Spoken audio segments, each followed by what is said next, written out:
Here's a question from Brendan Kelly. Our democracy survived in 1974 due to a strong press, a functional Congress, an honorable court, and ultimately the president himself, referring, I'm sure, to President Nixon, in that he resigned. Can we count on any of these institutions in 2017? I think so. I really do. I think that we actually had this conversation earlier. I will say that if this had happened in the first 100 days of the Obama administration, I can only imagine the kind of riots we'd have in the streets because of the already narrative established about his illegitimacy, right, in some respects. But I actually believe that, as you saw even today by what the Senate did with an independent counsel, I really actually think that there are people who still internally believe in the institution above and beyond the individual. I still believe that that will actually win out in the day. And I think that the institutions will work out, assuming that something is actually found to be, worthy of that level of exploration as it was in the Nixon world. I do have faith that it'll actually pan down that road.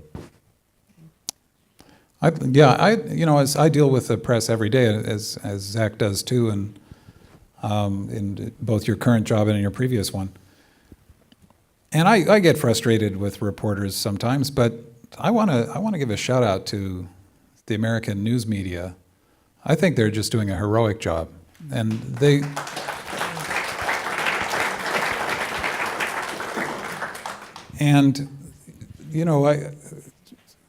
it's so fundamentally important that we have a healthy free press.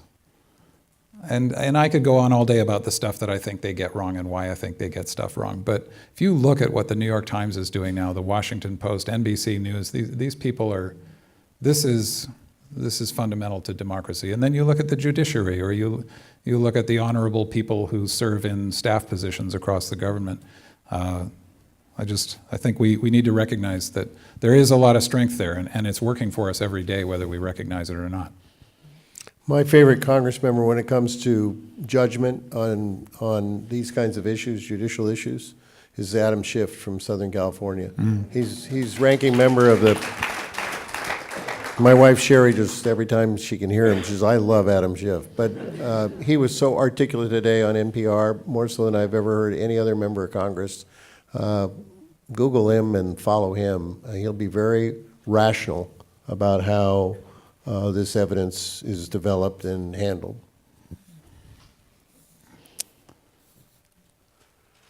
I'm going to see if I can read this one.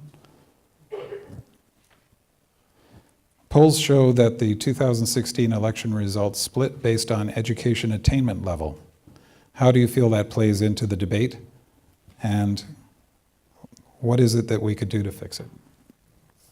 So I think the suggestion is that non-college educated people tended to vote one way, and college educated people tend to vote another way. And this kind of gets back to what we were talking about earlier, about this gulf between educated so-called elites and so-called regular Americans. It's so hard to draw real conclusions from the numbers in this last election, right? There was an enormous proportion of people who voted for Barack Obama twice who voted for Trump. Mm-hmm. There were a lot of women who voted for Trump. It was like an astonishingly high number of black men who voted for Trump. I remember when I went to Chicago for the president's farewell speech, and I was... me too.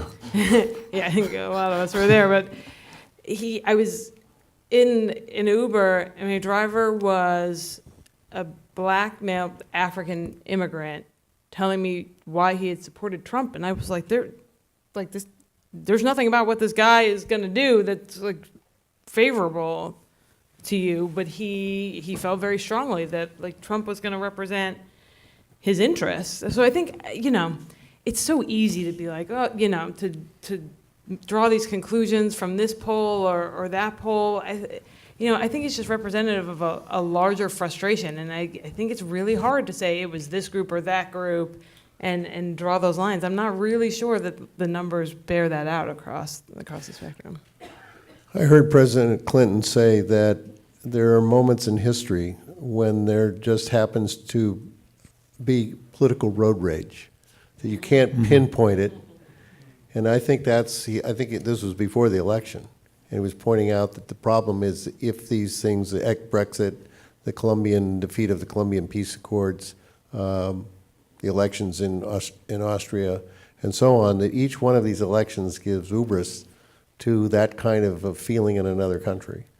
And I think we're all excited to see that France, at least in their country, stopped They it were for a like, moment. wait, what's going on? But I think we're going through a moment in history when we can't just pinpoint it, that you just push that button and it'll all get well. I think we just really have to stop, look, and listen and get involved. Yeah, I agree. I think so many things came together to help elect President Trump. There was his status as a TV star who people saw as a very successful, can-do business guy. There were problems with the Hillary campaign. There was bad luck. There was income inequality. There was cultural anxieties. There's all sorts of things that came together in that result, I would say. But we should also remember that 70,000 votes over 3 states determined this election. This isn't like, I mean, one of the things we're good at doing is like beating ourselves up ex post facto to determine. Let me guarantee you something. If there had been 70,001 votes the other way, the Republican Party would be having the exact same discussion about the downfall of them. They'd lost 3 straight presidentials. Let's keep in mind that 3.5 or 4 million more people voted for, I don't think that the overall thing needs to be thrown out or we need to dissect it down to these individual levels. We need to stand for the things we stand for about what the values of this country are. We need to get to the root causes of income inequality. Until we get to these components, we're going to continue to have things that maybe don't make sense. But I wouldn't overread, as Adrienne said, into these crosstabs. And as Adrienne suggested, very often these decisions are only based on a couple of things. The average voter is not going through policy papers. And it's not because they're stupid, it's the way people make decisions. And all of us, even no matter how well informed we think we are about politics, tend to make these decisions about which way to vote ultimately on character, the character of the candidate. Do I like and respond to and trust this person?